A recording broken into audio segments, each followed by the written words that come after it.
Ladies and gentlemen, Excellencies, we have just had the honor to hear from His Highness Sheikh Tamim bin Hamad Al Thani about the extraordinary role Qatar is playing and his vision for Qatar.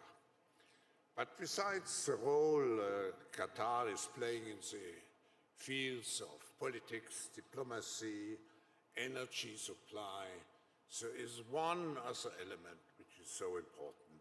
It is Qatar's role in international sports.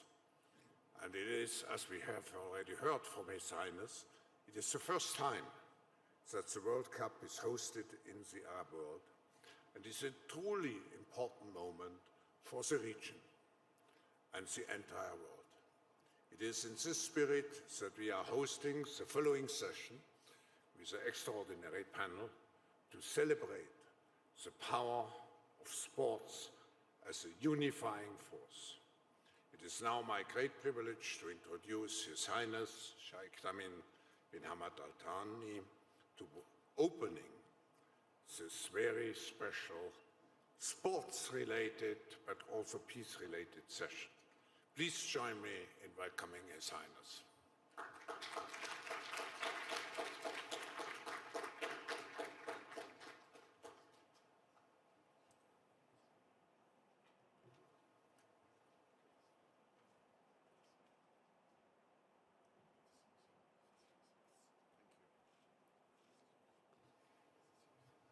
Ladies and gentlemen, I'm delighted to be here today in Davos. It's my first participation in the World Economic Forum, and in a year that is very special to Qatar, as we are going to host the 2022 FIFA World Cup. This tournament will be the first major sport event with full attendance after the devastating pandemic. I'm happy that we will unite the world and bring people back together again. It is also the first time that the Arab world will host such a mega event.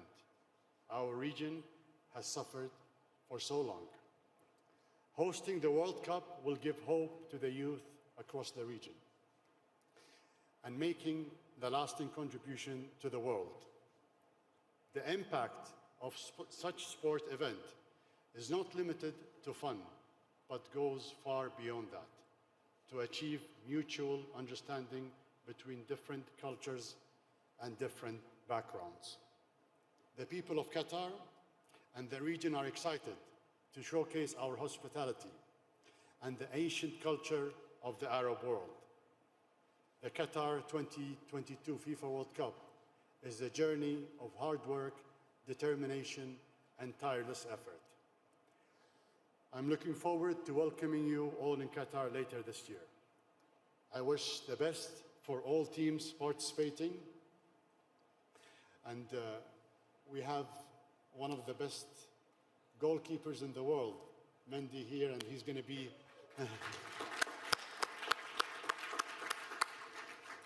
he's going to be playing against my national team. So I spoke to him earlier. I told him that, I hope he's not going to be in the best shape during that game.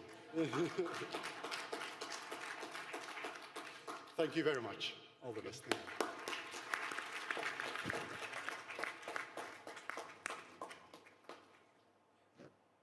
Sorry, hello? Okay.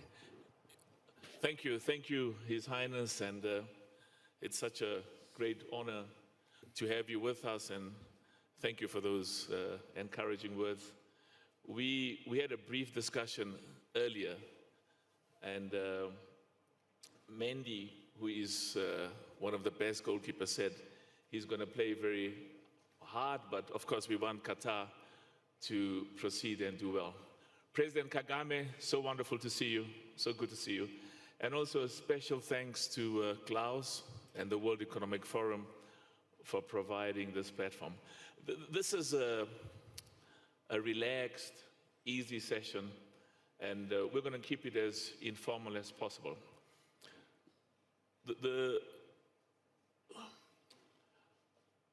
Approximately in November, December this year, 5 billion people worldwide will be watching the Qatar FIFA World Cup 2022. It's a great privilege and a great honor for not only for the Middle East, but I can tell you for the developing world and for football all over the world that the World Cup is coming to Qatar. We cannot think of a better place or a better personification. His Highness, you spoke about trust, and you have built under your visionary leadership so much compassion, so much love for people not only in the region but worldwide, and we're immensely grateful. And this is going to be the best FIFA World Cup ever. We've got no doubt about that. The other issue is that football has shown us over many years, in a very unique way, that it brings people together from different language groups, different races, different religious backgrounds. It has served as a unifying force. I was in Nigeria last week to hand over the Confederations Cup, and the leadership there, both in football and in government, was saying when the national team of Nigeria plays, all of the ethnic backgrounds becomes one united Nigerian come together. All of the religious backgrounds unite, because in those 90 minutes, the Nigerian national team represents the best of Nigeria. I've heard the same being said in Côte d'Ivoire, and I've heard the same in many parts of the world.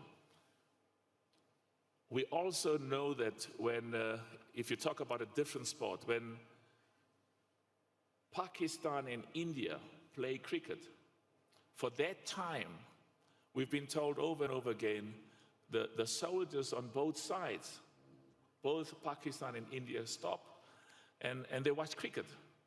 They watch sport. So sport brings people together, and of course, football is unique and has played the greatest role in uniting people across the board.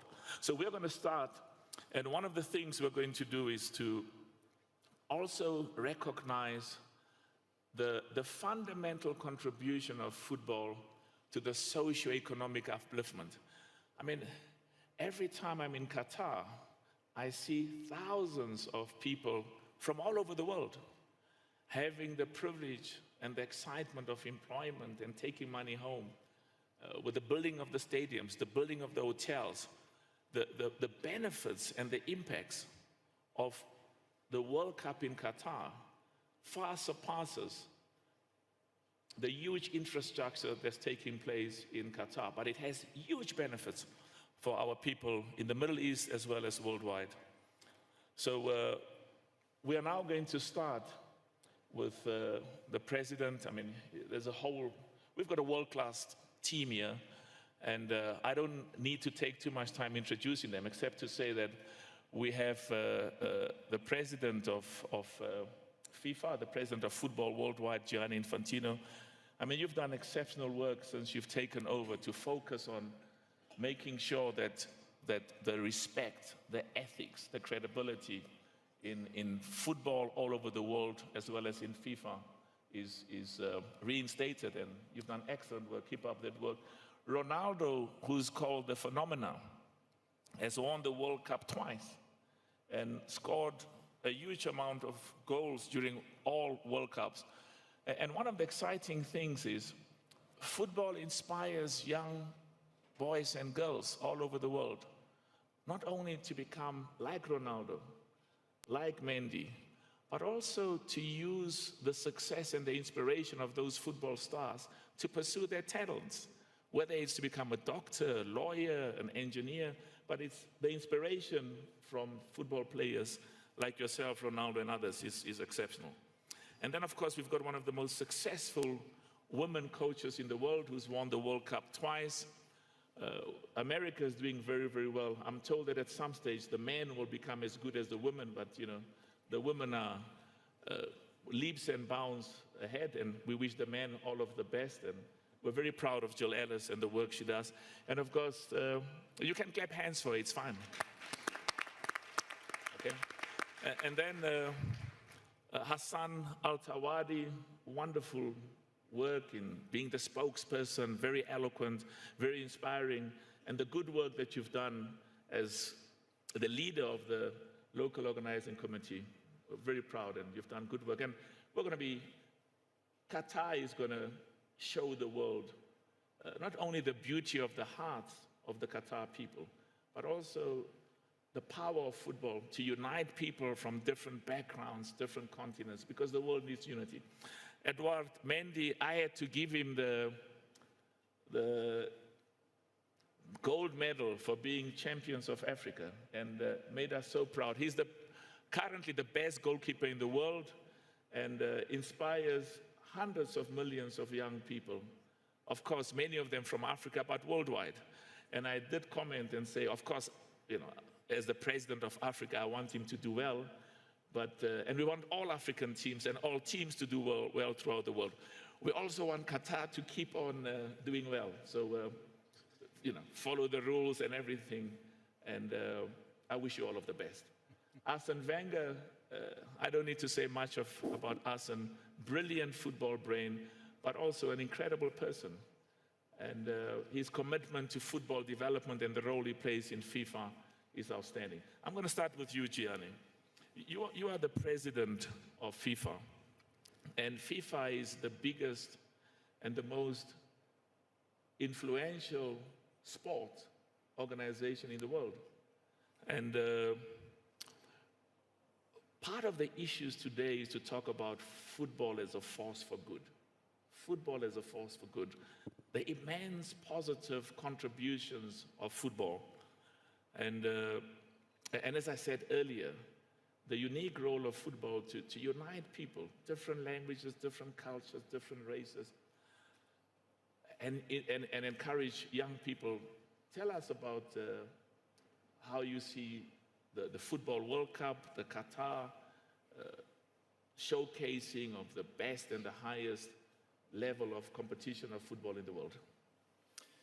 Well, thanks Patrice, and let me first of all thank as well Professor Schwab for allowing, for having FIFA and the world of football here at the World Economic Forum. It is a great honor for our 211 member countries, more than the United Nations, our over 300 million of active players and billions of football fans all over the world, to be represented here at this very prestigious stage. Well, you know, Mandela was saying that sport can change the world, that it can inspire, that it unites. And definitely he was right with that. And football, as the most popular sport in the world, has a unique reach. The last World Cup was watched by 4 billion people. The last Women's World Cup by 1.2 billion people. This World Cup in Qatar will be watched by 5 billion people, way above half of the world population. And all these people who follow and pursue the same passion, they all feel in the same way, and they all know that football has this uniting force. And there are many examples in history. We speak about the World Cup. Let's look a little bit back. 2002, Japan and Korea together jointly organizing the first World Cup in Asia. In 2006, a united Germany as well, welcoming the world's, as they were saying, amongst friends. This was their slogan. Well, South Africa, 2010, united the whole of Africa in pride of organizing such an incredible event. The World Cup in a few months in Qatar, the first World Cup in the Arab world, will be the best World Cup ever, uniting the Arab world, but uniting as well the entire world in the Arab world, which is so important, and His Highness the Amir mentioned it earlier, it's so important in these particular times. And even if we look forward a couple of years ago when there were discussions about building a wall between Mexico and the United States. Well, Mexico and the United States together, and together with Canada, decided to work jointly to put a bid to organize jointly the World Cup. This is only football can do it, and football can do much more. I would just like to mention gender equality, empowerment of women and the role of football in this respect, which is quite unique. Thanks to the perseverance that was mentioned earlier as well, we managed to obtain, for example, that women in Iran can go and attend football games. This was not the case for 40 years. Now, will this change anything? Well, maybe, maybe not, but many, many women in Iran are happy about that. In Sudan, in Saudi Arabia, there are women league, there are women national team now playing football. As well as I see Sheikh Mohammed here, thanks to the help of Qatar, we have been able or they have been able, and we have contributed a little bit to evacuate many people from Afghanistan, including a lot of women who were playing football in Afghanistan. And these kind of messages are incredible. And you said it, football unites. When the national team is playing, and we will see it at the World Cup, the whole country is behind that national team. I always remember George Weah, one of the best players in the world, who now is the head of state of Liberia, saying that when they were playing with the national team of Liberia and there was war, the war would even stop and people would unite behind the colors of the national team. Football is definitely a force for good. Thank you so much, Gianni. Ronaldo, phenomenal. I mean, you won the World Cup twice. I mean, I've seen you play beautiful football. In fact, many of the best players in the world that I have had the privilege to talk to have said that in their minds, you were and continue to be the best football player ever.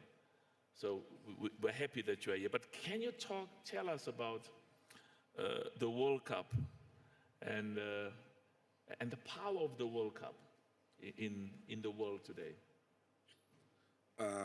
Good afternoon, and thank you for having me here. I will try in English. So, as you say, it's a relaxed meeting. So I try in English. Should be good. Should be enough. Well, my history with World Cup starts, and I was 6 years old in 1982. The World Cup in Spain was my first World Cup watch on TV, and we lost again against Italy. I think it was the last time we lost against Italy. I think so too. And I was inspired by Brazilian players. Zico, my idol, played for Flamengo. And I was completely inspired by him. And I was thinking about to be a football player and whatever it cost. So I had so many opportunities to become a football player, and against my mom and my father that said, you have to go to school. And well, until 15 years old, I went to school, but after that I became so famous that I couldn't study in the school. I was only taking pictures, and I was already famous at 15 years old at Cruzeiro. And against my mom and my father, and I gave everything to become a football player. And until today, I thank the old generation before me that they start to inspire people. They inspire me, and today I see, when I see Cristiano Ronaldo, Messi, and Ibra, Mbappe, Neymar, and they all was inspired by me. So I think I did a great job. And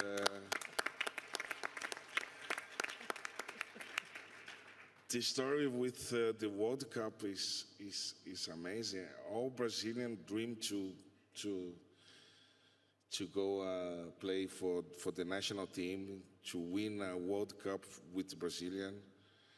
We all dream about that, but it's not that easy. Only 23 players go, you know, and millions, the other people doesn't go to World Cup, but still they keep loving football, keep watch football, and keep being inspired by football. Is that I think the power, as President Gianni said, we have so many power in our hands that we have to use it more and better and better and every day better. We have to touch everybody's heart through football, that we can do a better world. And World Cup is that, you know, it's the time when everybody share the same bar, the same table, the same restaurant, the same stadium, of course, to enjoy the World Cup. I think the message of World Cup is very, very strong, and we need to send it to more people as we can. Absolutely. Thank you. We can clap hands for him. He's inspiring. Thank you so much. Muito obrigado, Ronaldo. I mean, Jill, you won the World Cup twice, one of the best coaches in America.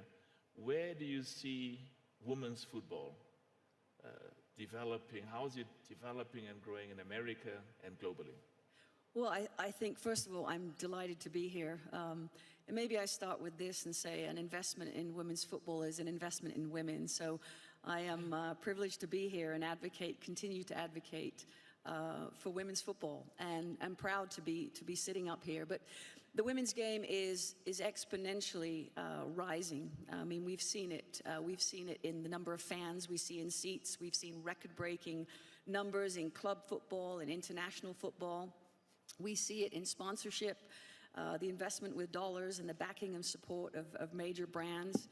And we also, the most important thing, we see it in the numbers of participation, the numbers of little girls now going out to pick up a ball and play, and it is such an impact. And, you know, I think what FIFA has committed to is $1 billion in women's football. And I think that's fantastic and deserves a round of applause. But more importantly, I think it speaks about the importance of our sport, that it warrants this kind of investment. You know, we've seen in 2019, the Women's World Cup set all kinds of records. And actually, probably on the men's side, the similar thing. Every iteration of the World Cup, it betters itself. And so I'm truly excited to see what Australia, New Zealand next year in 2023 holds. We've increased the number of teams to now be at 32 teams, which I think is incredible. You know, we are, with backing and competition, we're looking to promote everything from prize money to a Club World Championship.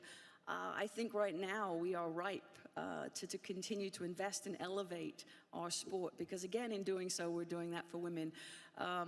You know, I think for me personally, this sport has been a gift. It helped me find my voice. It helped me with a career. And much like Ronaldo, part of the responsibility now is to give back, is to help grow, and is help to dedicate and move the needle and move the sport forward. You know, and FIFA is leading in that way. We are trying to bring forth reforms and hold people accountable in terms of, you know, eliminating abuse in the landscape for young women and girls. So I'm incredibly proud. I'm incredibly optimistic. I always say if you want to be a coach, you've got to always plan on winning, because you have to have that hope. And I'm truly delighted and inspired by the future of the women's game. Thank you. Thank you. Hassan, the state of Qatar has invested billions in hotels, infrastructure, world class, and a lot of that infrastructure and the millions. I mean, we expect about 2 million people to visit Qatar for the World Cup, and they will come back because you've got world-class infrastructure, and also, as I said, just the friendliness and the compassion and the love of the people of Qatar. Now tell us about the legacy and what will we do to make sure that the great work and the legacy that will ensue because of the Qatar World Cup prevails for many years to come. Thank you very much, Patrice, and thank you, everybody, for inviting me to this esteemed panel. I think I'd want to go back 12 years. You know, from the day we submitted our bid, from the day we considered bidding, we recognized the transformative power of sports, and more importantly, of the World Cup. And what we did was we worked towards ensuring that the World Cup serves as a vehicle for the nation to achieve its overall goals. So what we did is we put the Qatar National Vision 2030 plan in front of us, which is built upon the foundations of economic diversification, environmental sustainability, human and social development. And based on that, we looked at the plans of the World Cup and how can this help achieve the nation's overall objectives. So accordingly, for example, the infrastructure that you mentioned, state-of-the-art infrastructure, when we're looking at metro systems, when we're looking at expressways, when we're looking at information technology and telecommunication infrastructure, these were all part of the plans of the nation in terms of urban development and overall development. And what the World Cup was able to achieve was accelerate these initiatives. The investment, every investment that we looked at for the World Cup was done with beyond the World Cup in mind. So if we look at, for example, as I said, the metro system, it was part of the plan, part of the overall development plan to achieve two goals. One was reducing congestion on the streets, reducing traffic, encouraging people to use public transportation, which has a knock-on effect of reducing carbon emissions and carbon footprint. The World Cup allowed us to be able to achieve this in a short period of time, actually world record time, state-of-the-art metro system, public transportation system. If we look at the buses, we've accelerated our investment in electric buses and encouraging people to use public transportation. If we look at the stadiums, every stadium has a unique story behind it. Every stadium has a legacy behind it.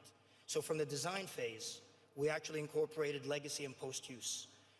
I'll choose two specific examples. Lusail Stadium, the one that will be holding the final, 90,000 seats. Now the plan is beyond the World Cup. It will be utilized as botanical gardens and be utilized also for food security research programs as well. And there's another stadium where, to those of you who might not be aware of it, for me it's my personal, I hope it's yours as well, Your Highness, it's 974. It has a very unique story. 974, from the design, was designed in a way where it's set up like Lego, utilizing shipping containers, built up, and pre-designed so that by the end of the tournament, it will be disassembled. And currently, we're in discussions right now with FIFA for hopefully, I won't announce it just yet, just until we finalize it, but hopefully a very ambitious goal, which will, I think, set the bar and set the standard in terms of infrastructure for stadiums that it can actually be utilized beyond the tournament itself. Now, this is as far as it relates to the infrastructure. Of course, looking at the overall nation's goals, if we're looking at environmental sustainability, we made a commitment that this tournament will be carbon neutral. We've launched a number of different initiatives. As I said, in the design phase, we've committed towards the highest standards in terms of procurement and construction during the construction phase. So one example is Ahmed bin Ali Stadium, which used to be Al Rayyan Stadium. It was a pre-existing stadium.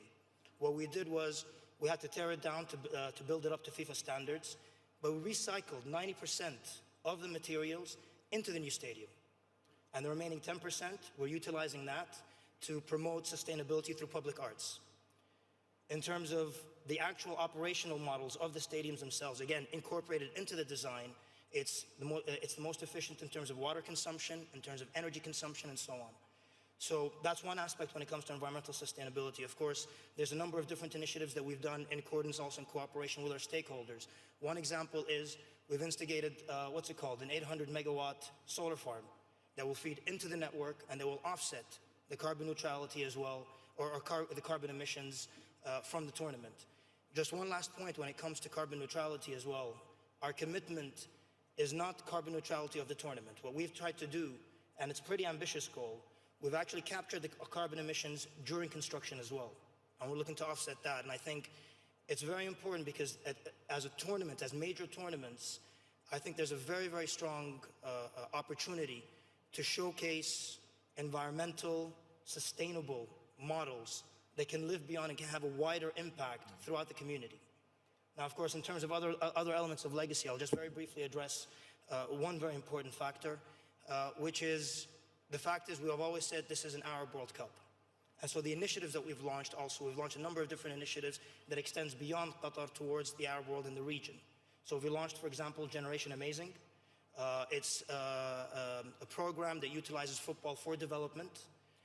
It teaches people civic engagement skills. It teaches people leadership skills and so on. And as a result of that, we have about 750,000 beneficiaries. Some of them have been some of the Afghani refugees that have ended up in Doha for a period of time, and some of them have been actually inspired, and Generation Amazing has utilized these skills. Some of the people have been able to utilize it beyond in their future lives. We will be launching one of the stadiums, one of the initiatives as well in Kigali very soon, in Rwanda as well. To summarize it, and I can go on and on and on, and I apologize, I always speak a lot, so I apologize for that. But I'll summarize it in simple as this. I think every major tournament has a very powerful impact in the society. But you can, if you utilize it in the right way, it can extend beyond. Absolutely. Beyond in terms of geography and beyond in terms of years. And that's what we're aiming to do. Excellent. I mean, that's absolutely, I mean, quite visionary. And it helps to have an Amir who's passionate about football and who's got visionary plans for the state and the people. and Your Highness, the gentleman next to you, President Kagame, really in Africa inspires many young people because of his passion for football and the excellent work he's doing. Eduardo, you are the best, you got an award as the best FIFA goalkeeper in 2021, and you inspire young football players and also those who don't necessarily follow football, but get inspired by your success and your inspiration and what you've achieved over the years. How does football impact or touch young people in Africa and worldwide in terms of their socio-economic dreams and upliftment? You can speak in French, eh? Thank you. Bonjour à tous. Tout d'abord. So good afternoon, everybody. Can you bring my...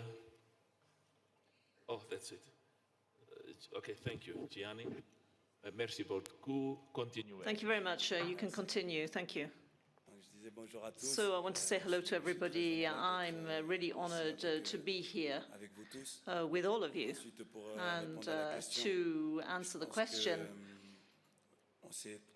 I think that we all know here that football is a sport which brings together more people at any one time than any other sport. So I think we've all seen that. As you said, football has the power to transmit, to instill values in youngest people. They see us as an example, as role models. And so I think that when you see African players, or people like Mohamed Salah, Sadio Mane, who really play at the highest possible level. And then we talk about the best world players, not the best African players. And I think that this is what we need to focus on. These are true examples, true role models, and they give hope. There's a source of hope for young people. They give them the desire, they transmit emotions. It's football which has that power, and it's the only sport that has that power. as Phenomena said, that it really is the power of football transmitting emotions, and we have to take advantage of this to convey other values as well, such as work and exceeding what your limits, and also working together. It's a collective work around a common goal. And so I think that it's through all these different elements that football has an impact on the social level and in all countries of the world. Thank you. It's a wonderful answer. You're not just a good goalkeeper, you're also an eloquent spokesperson. It's wonderful.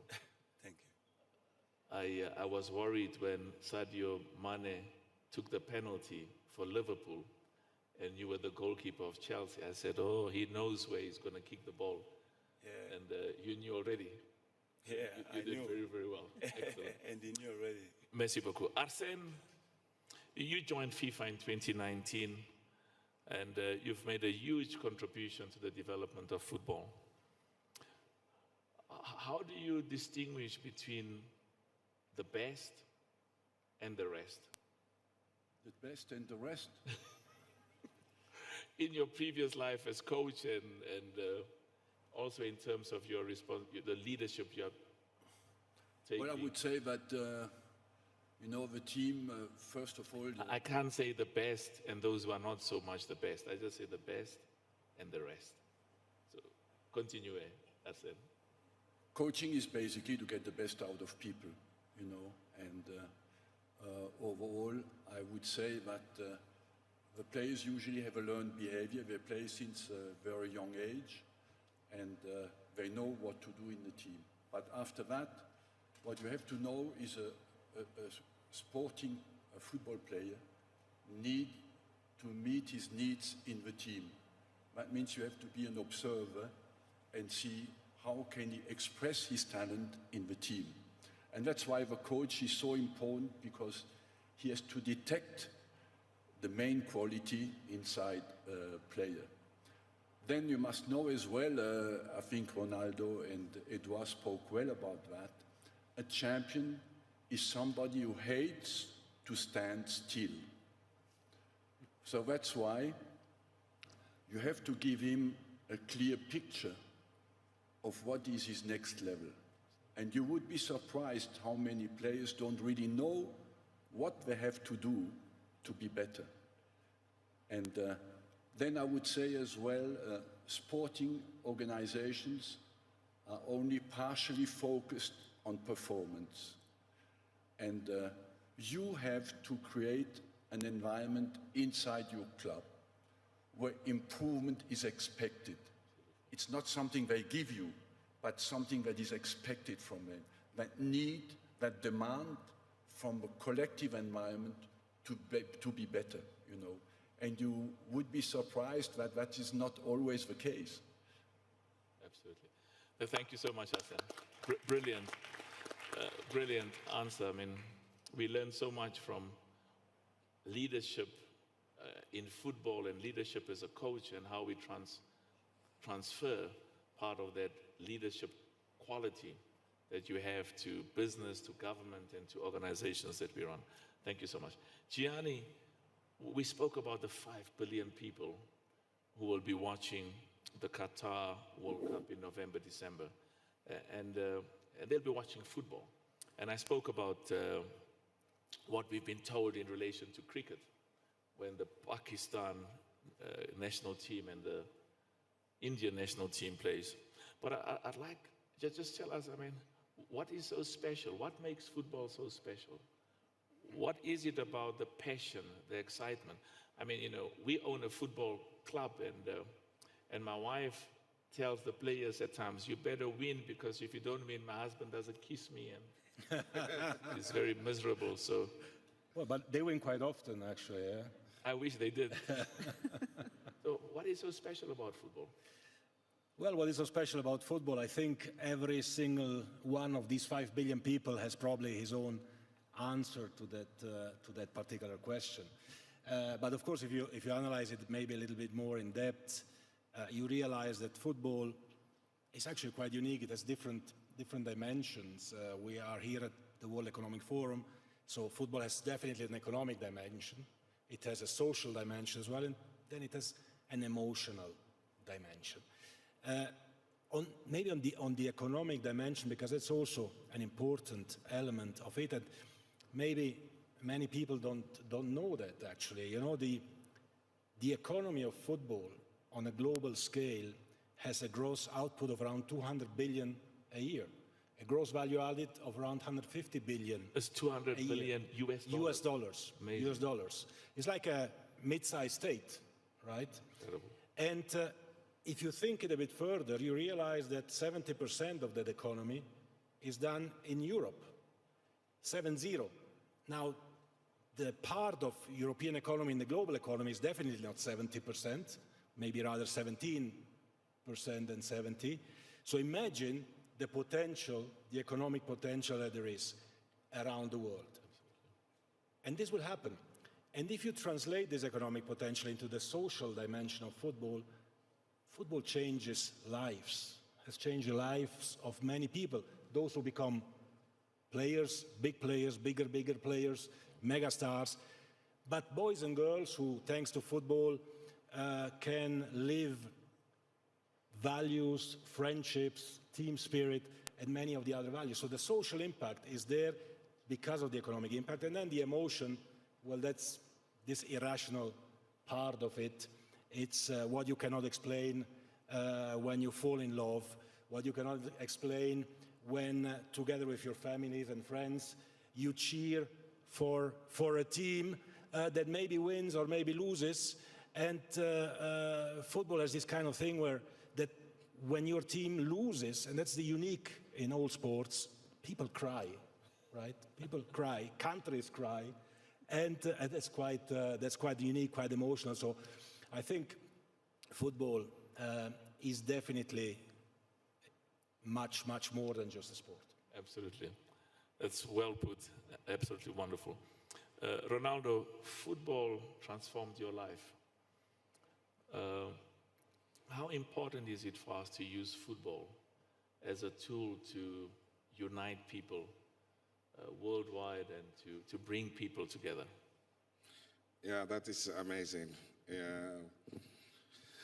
Maybe no, people don't know, maybe I have a team in Brazil called Cruzeiro and a team in Spain called Valladolid.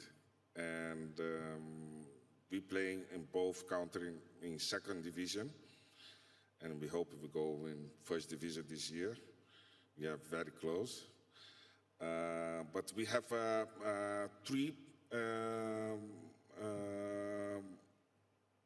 Muslims Arabic players, and our top scorer is from Israel. And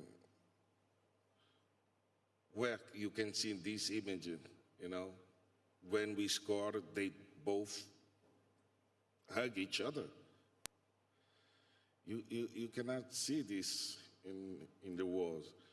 And we have many others examples about this, and our powerful football, we have to share. I invite my colleagues, players, to talk about that, you know, encourage people to, you know, to change the world. We can do that. And football, we have enough power to do that. And we have enough example to do that, you know. And we will keep doing this way. Thank you. Thank you so much. I mean, I remember I come from a country where when we grew up, black and white people were not allowed to play sports together. You know, they were not allowed to be on the same field together. And even under apartheid, we saw white football players go to the townships and play in the areas which were set aside for blacks, and they were embraced through football. And the same applied for the black football players who played in the white areas. They were embraced because football, during the years of apartheid, really brought people together.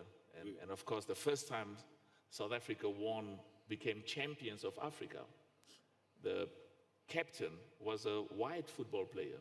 But for the football people, they didn't see him as a white or black. He's one of us. And so football has really brought people in my country, as well as in other parts of the world, between different races. Joe, you are one of the most successful coaches in the world. And in relation to what I spoke, this whole concept of how do you inspire players as a coach, and what are the leadership skills in terms of bringing out the best of players in your experience, and you know, how we can learn from that? Yeah, I mean, ultimately, whether you're coaching a team, running a country, you're dealing with people. So, you know, I think what I realized is to have a successful team, I think people need two things. They need to feel valued. They need to know that they matter, that their contribution matters. And they also need to have clarity, right? What's expected of me? What is my role? What is my job? And, you know, just to share a quick story, I had 23 All-Stars in the 2019 World Cup. Every single player wanted to be on that pitch. Every single player was deserving. But guess what? They can't all play. So one of the things that my staff and I decided to do was, how do we show value to all of these players, even if they don't play a minute? And typically when you put up the lineup the night before the game, you put up your starters, and then you put up your reserves or your substitutes, whatever you call them. And we decided to change that name and not call them substitutes, not call them reserves. We decided to call them game changers, because they weren't there to fill in. They were there to go into the game, to make a difference, to be the difference. And suddenly showing value to them, you could see the pride they had in their role to support the starting group.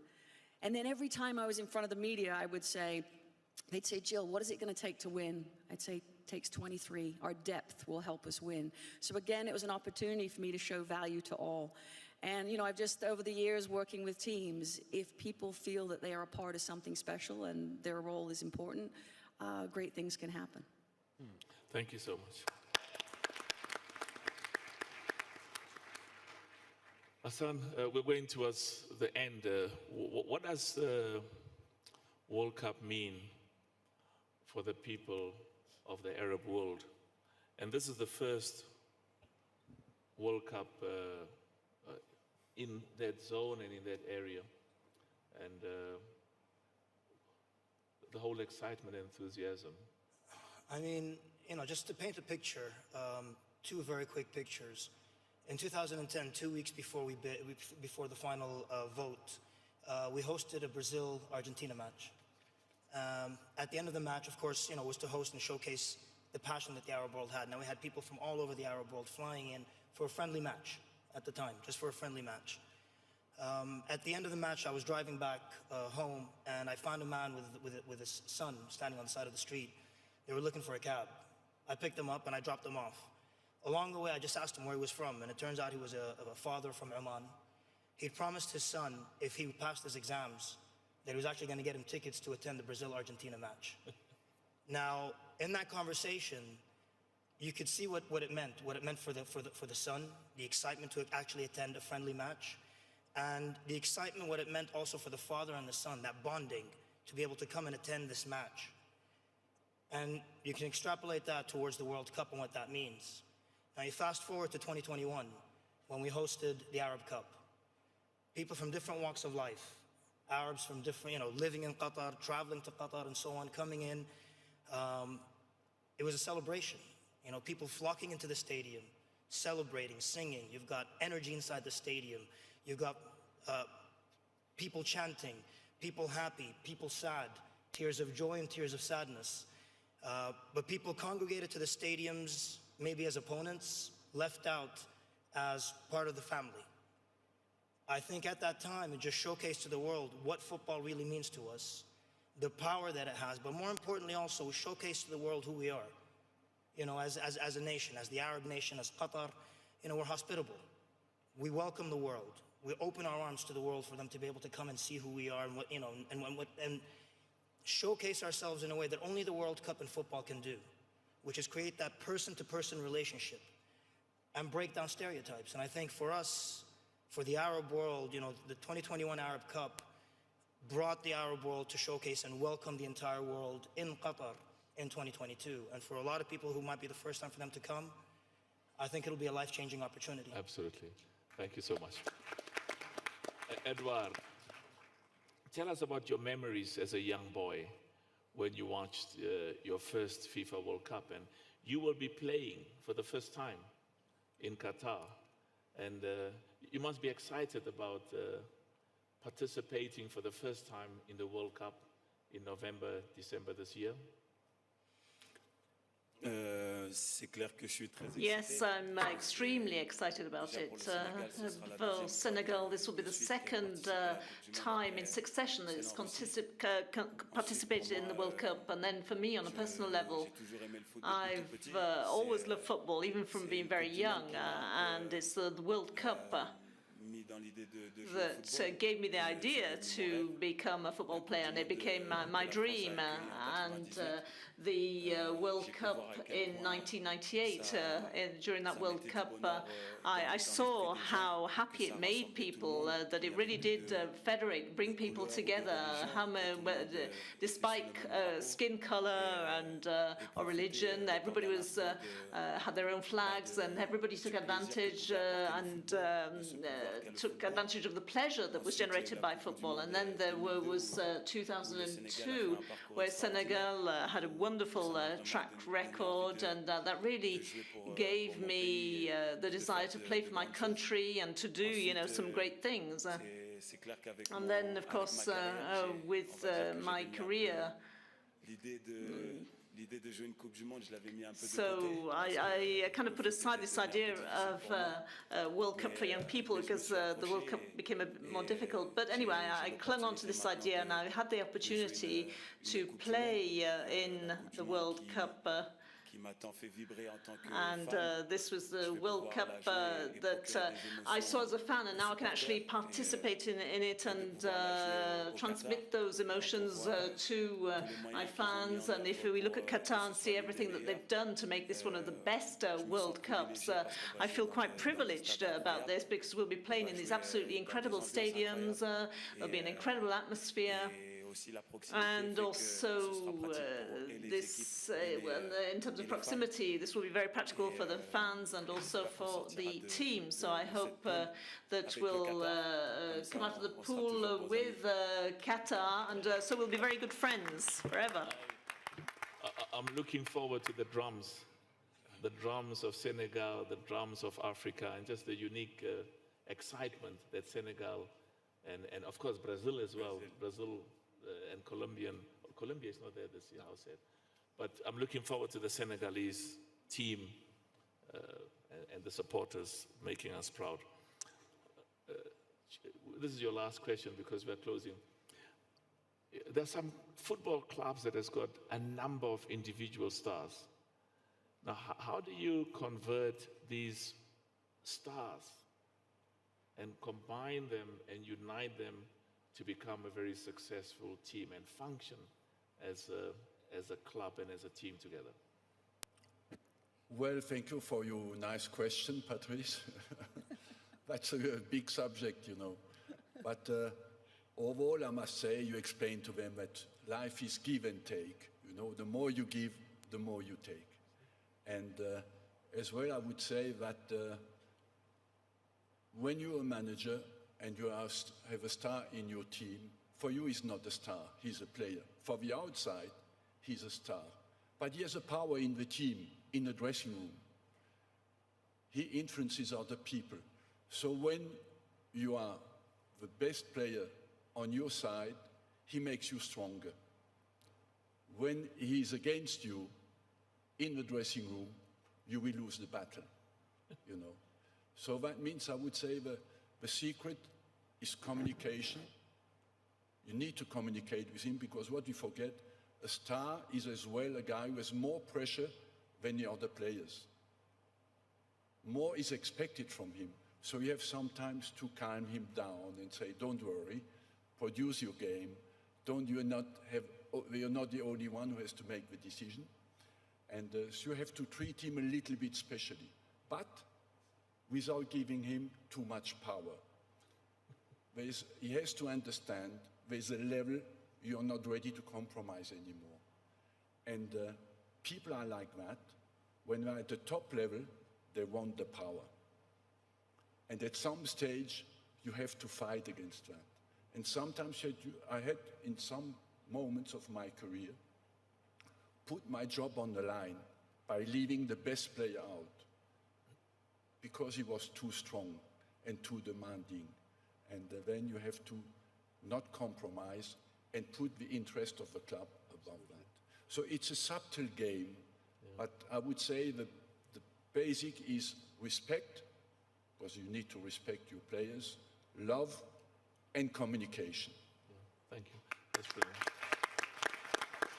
I mean, I find it useful. We've got about 120,000 employees in our companies, the companies where we are the biggest shareholder. And you find some exceptionally bright leaders, executives. Some have been to the top universities in the world, but they cannot work with others. They think they've got all the answers, and there's a lot of arrogance at times. And so you need to, so we can learn from what you said in football, because we need to get these world-class teams. This guy from Harvard University and from top universities to work together with the rest of the team for the benefit of the club in terms of what you said, but also in our case, for the benefit of our companies. And I think the same applies in government as well, for the benefit of our countries. I'm going to ask you the final question because we're going towards closure. Football has a huge ecosystem. And for those of us from the developing world, of course, investment is crucial, and these countries must be globally competitive. But we've also identified the United Nations Sustainable Development Goals as a crucial part, and Hassan spoke about climate change and various others. How does, in your capacity as president of FIFA and leader of football worldwide, how does football contribute towards the realization and the fulfillment of the United Nations Sustainable Development Goals? Well, thanks as well for the question. Why you ask the football questions to them and the difficult ones about UN matters to me? Well, but in any case, we are, of course, fully behind the UN SDGs. We are working a lot, and your question actually allows me to mention a couple of the projects that are very close to my heart, to the hearts of many of the people here. The first one that I want to mention is linked with education, with schools, with a project that we call Football for Schools, which is a project in which we bring football to the schools. We don't want to teach students or kids to play football, but we want to use football as the hook to educate children.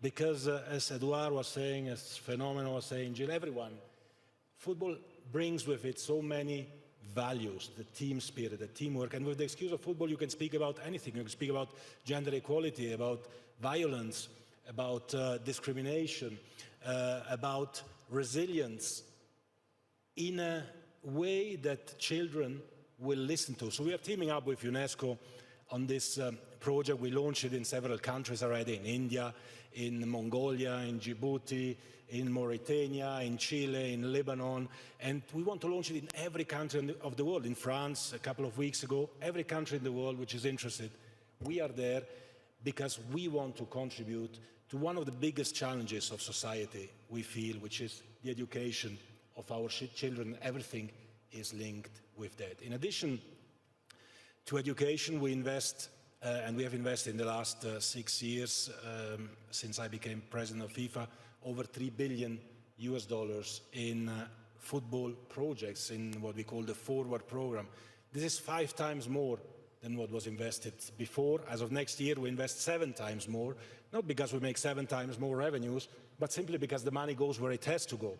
It goes in building stadiums, pitches, infrastructure for boys and girls to play all over the world.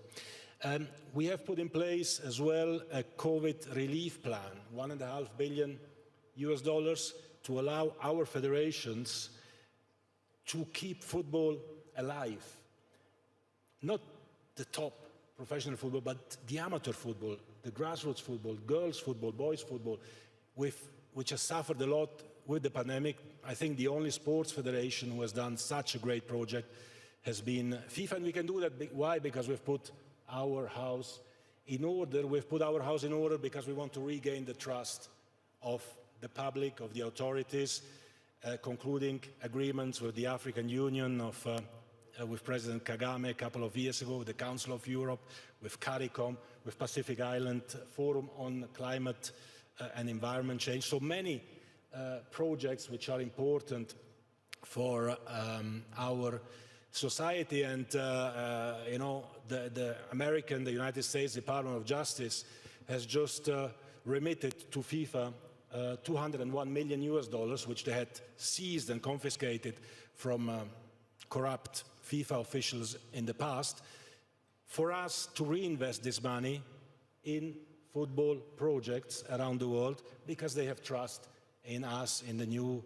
FIFA. And this is a very crucial element for us, because only together, in partnership, we can succeed. Let me please just say one final word, since this is a session I didn't have the opportunity also about the special session. Look at this magic trophy over there, the World Cup. The only one who is allowed to touch it is this gentleman here, because he won it, and myself, because I have to give it to those who win. Nobody, and the Amir, of course, because the heads of state, they can as well. Nobody else can touch it. But let me just say that this is a special year. We come out of the pandemic. We are in a divided world. We need excuses to bring people together. We have the best excuse with the World Cup.